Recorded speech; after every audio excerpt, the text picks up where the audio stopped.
Bueno, hola chicos y chicas del primero de bachillerato. Vamos a ver el tema 10 de fuerzas. Como ya os he comentado, hoy, esta tarde, a las 5 cuando hemos tenido la videoconferencia, ¿vale? Entonces vamos a empezar, ver el vídeo este con el libro, porque primero vamos a ver lo que hay en el tema, ¿vale? Y el tema 10 es un tema corto, es un tema prácticamente de introducción a lo que es la fuerza. Entonces no tiene mucha chicha. Este tema es corto, como veis. Tiene 3 o 4 conceptos muy importantes, ¿vale? Como es el momento de una fuerza, que viene en la página 263. El par de fuerzas, que no es una cosa... Esto que os voy a explicar no es una cosa difícil. Par de fuerzas, el concepto de equilibrio, que nos va a servir luego para hacer problemas de planos inclinados y de poleas. Y que sabéis que, como os he dicho, no voy a dar mucho. Porque creo que si hay que quitar un poquito del temario vamos a quitar esto de los planos inclinados y poleas, porque no sirve para el siguiente año, no se da en física de segundo bachillerato. Y aquí ya termina el tema. Tenéis problemas resueltos, que es muy importante que lo vayáis viendo. Son problemas resueltos cada uno de un tipo, ¿vale? Y después ya tenéis la relación de problemas, que tenéis aquí estos problemas, que como veis no son... No hay una gran cantidad de problemas. Bien, vamos a empezar el tema. Al principio tenéis lo que es el concepto de fuerza, ¿de acuerdo? Estamos en la página 258. El concepto de fuerza, os lo leéis esto. Yo no voy a entrar tampoco mucho en todo lo que es el concepto de fuerza, aunque a lo largo de la historia, aunque es una cosa que me interesa muchísimo. La verdad que no sirve para el temario, pero es muy importante pues conocer o saber cómo cómo se ha evolucionado a la hora de tener el concepto, lo que es el movimiento, ¿no? Y las fuerzas hoy en día, ¿no? Entonces ahí tenéis lo que pensaba Aristóteles, Galileo, Isaac Newton, ¿no? El concepto de fuerza y de movimiento pues ha ido desarrollándose y cambiando a lo largo de los años, ¿no? Al principio se creía siempre que una fuerza era siempre necesaria para que un cuerpo se moviera. Todo esto partía aquí, ¿vale? Del concepto de que el estado natural de un cuerpo era estar en reposo. Entonces, ese cuerpo siempre iba a estar o a tratar de estar en reposo, a menos que sobre ese cuerpo se ejerciera una fuerza. Entonces, esa fuerza iba a mover el cuerpo. Al mover el cuerpo, ¿vale? Ese cuerpo pues iba a cambiar su velocidad, de una velocidad cero a una determinada velocidad. Pero se observaba que ese movimiento de ese cuerpo pues duraba lo que duraba la aplicación de esa fuerza. Es decir, si sobre un cuerpo no se aplicaba una fuerza, ese cuerpo terminaría deteniéndose. Es realmente lo que nosotros podemos ver, ¿no? O intuir con nuestros sentidos común. Recordar que siempre la escuela griega siempre pensaba en guiarse por sus sentidos. Ellos no hacían comprobaciones empíricas, no comprobaban ni medían cosas. Luego se comprobó, no quiero extenderme mucho, y sobre todo Galileo y Newton, ¿vale? Fueron los que llegaron a la conclusión que para que se produjera un movimiento, ¿vale? Era necesaria una fuerza, pero la fuerza no era necesaria para que ese cuerpo siguiese moviéndose. Es decir, ese cuerpo por su naturaleza iba a seguir moviéndose, ¿vale? Después tenéis aquí, eso ya lo explicaremos, sobre todo eso me gusta a mí explicarlo más cuando veamos las leyes de Newton, que es lo que viene en el siguiente tema. Después tenemos aquí lo que es el concepto de masa y fuerza.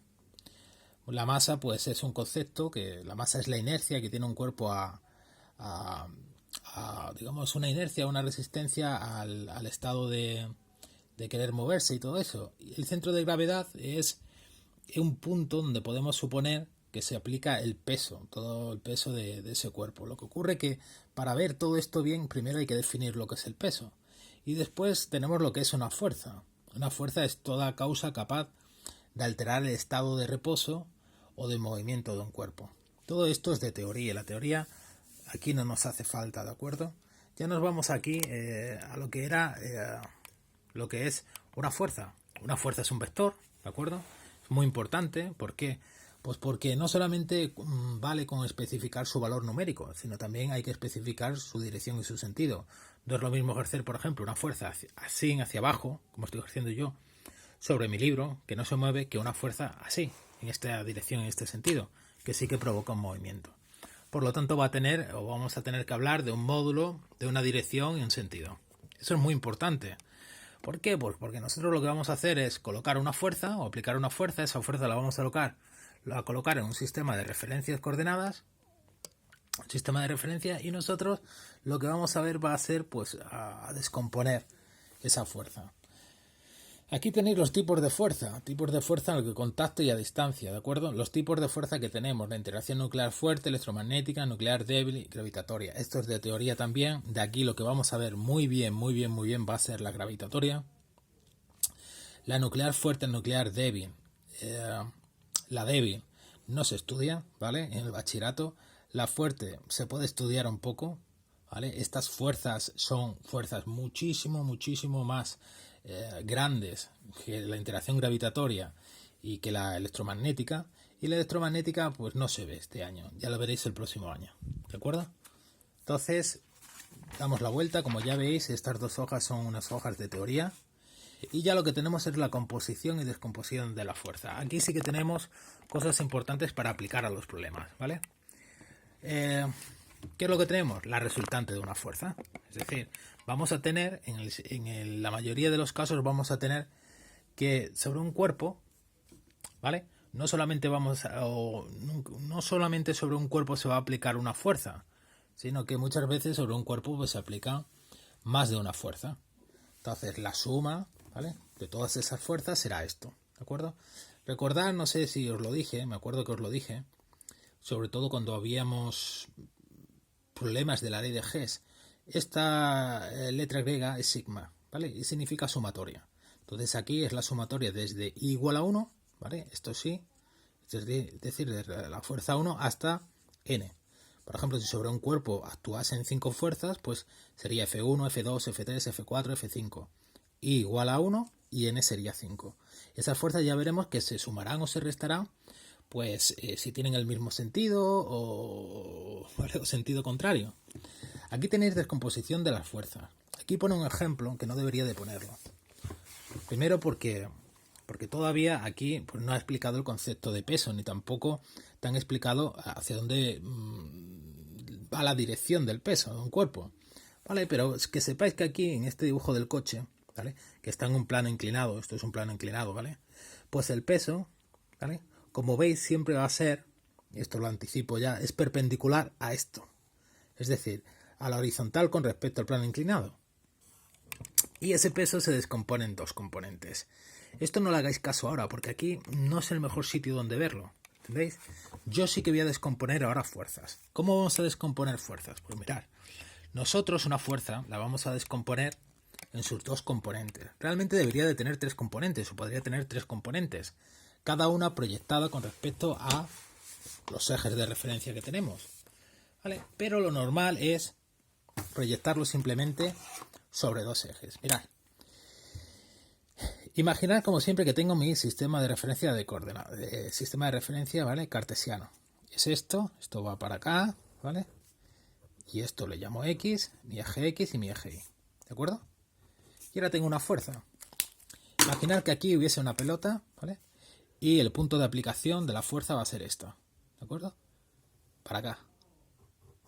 Esto va a ser la fuerza. Esta fuerza le voy a llamar F1, ¿de acuerdo? F1, ¿vale?, se puede descomponer en 2 componentes, ¿vale? Esto ya lo vimos, no sé si os acordáis, cuando descomponíamos también, lo que eran las velocidades, ¿vale?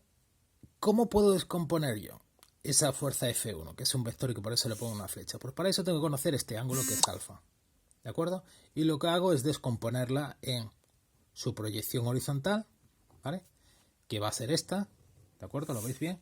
Esto va a ser F1X y su proyección vertical, que esto va a ser F1Y, ¿de acuerdo? ¿Esto se hace con todas las fuerzas? Pues sí, hay que hacerlas con todas las fuerzas. Indudablemente podéis tener este caso, mirad. Yo puedo tener aquí unos ejes, ¿de acuerdo?, X, Y puede resultar que esa fuerza, ¿vale?, la pongo el punto de aplicación aquí, en el centro, en el origen, y esa fuerza tenga esta dirección y este sentido, ¿vale? Y esta fuerza le llamo F2. Pues F2, como veis, como está contenida en el eje X, va a tener solamente una componente X. Es decir, F2 va a tener su componente X y su componente Y. Pero a lo que me refería era que la componente Y va a ser 0. ¿Por qué? Porque todo F2 está contenida en el eje X. Aquí no. Aquí, si os fijáis, este ángulo puede ser de 45 grados, más o menos. Lo he puesto adrede, ¿no? Entonces, ¿cómo calculo yo F1X y F1Y a partir de F1? Imaginar que F1 vale 80 newtons. ¿Vale? Pues lo hago de la siguiente forma. Tengo aquí un triangulito, ¿vale? Que es un triangulito rectángulo. Y esta componente, que es la componente Y, la puedo desplazar paralelamente aquí. ¿Vale? Y tengo esto. Entonces tengo un triángulo rectángulo donde este es el ángulo de 90. Este va a ser la hipotenusa. Esto va a ser un cateto, que es F1 y este el otro. De tal manera, que esto ya lo hemos hecho, ¿vale? Que F1X, ¿vale? Va a ser igual a F1, a la hipotenusa, por el coseno del ángulo, alfa. F1Y va a ser igual a F1 por el seno de alfa. ¿De acuerdo? O lo puedo hacer de otra forma, a lo mejor lo han explicado así. Coseno de un ángulo es igual a lado contiguo, que es F1X, partido la hipotenusa, que en este caso es F1. ¿Vale? Entonces esto multiplico en cruz y ya tengo F1X igual a F1 por el coseno de alfa. Y lo otro igual, el seno del ángulo va a ser igual al lado opuesto, que es F1Y, partido siempre la hipotenusa.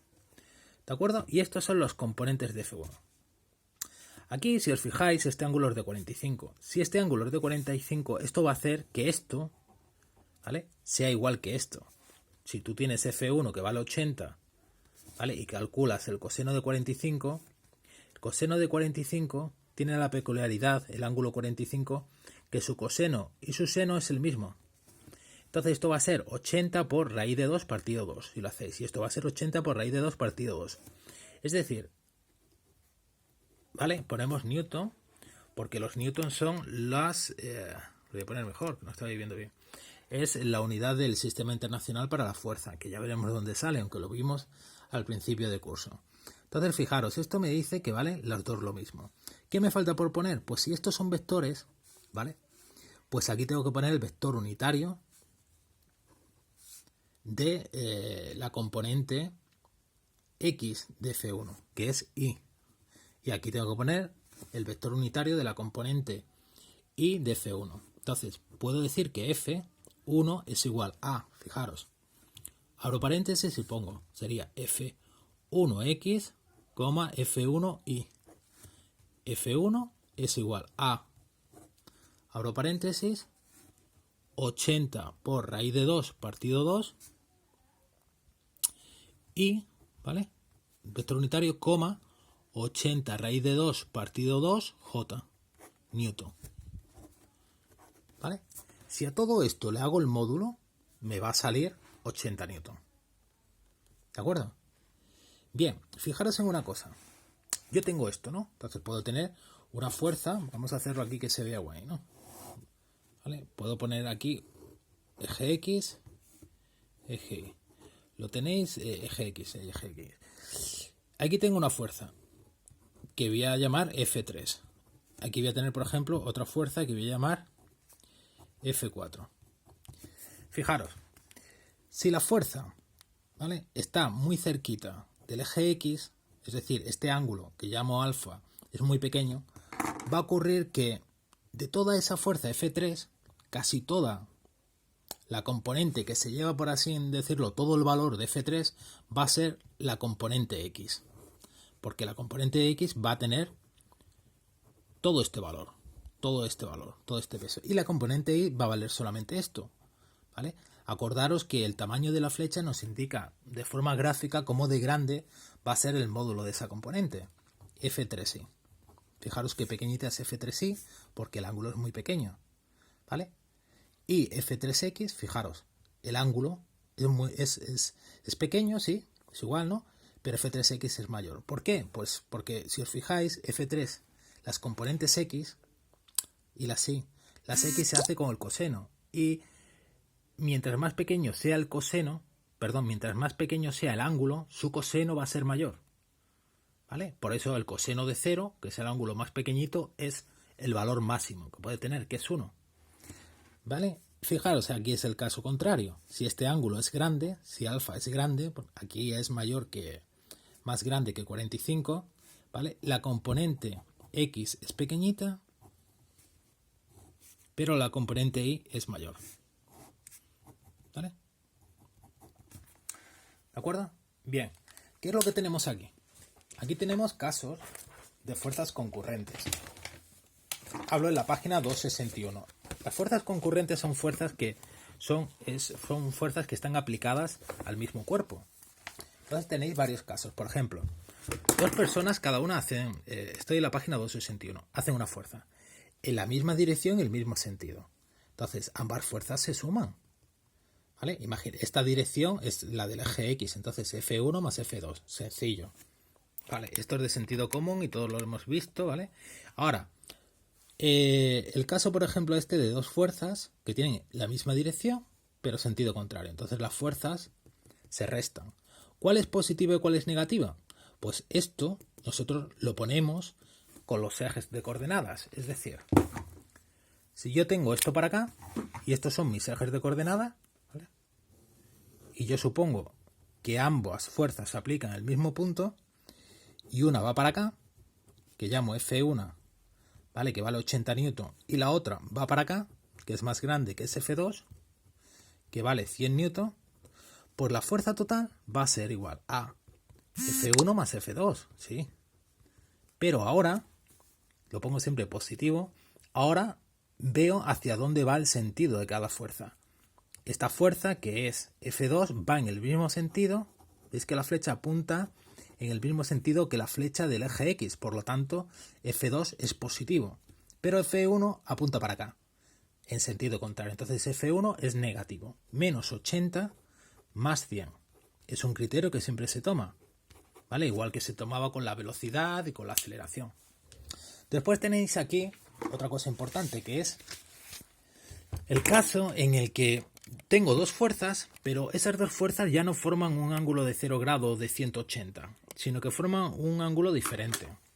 Esto se puede calcular gráficamente, solamente gráficamente, mediante el método del paralelogramo, ¿vale? Pero eso solamente se puede hacer gráficamente. ¿Cómo puedes calcular tú numéricamente ese método? O el valor de la suma, es decir, cuál va a ser la fuerza resultante de esas dos fuerzas. Pues eso lo tienes que hacer descomponiendo cada una de las fuerzas en su componente X y en su componente Y. ¿De acuerdo?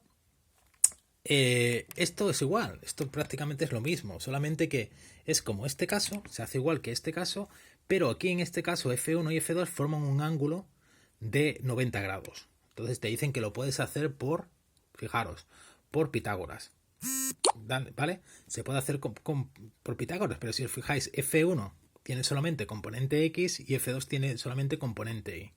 Entonces ahora voy a hacer otro vídeo donde voy a proponer un ejercicio. Voy a haceros un ejercicio que va a ser parecido al ejercicio que os voy a mandar. Hasta luego.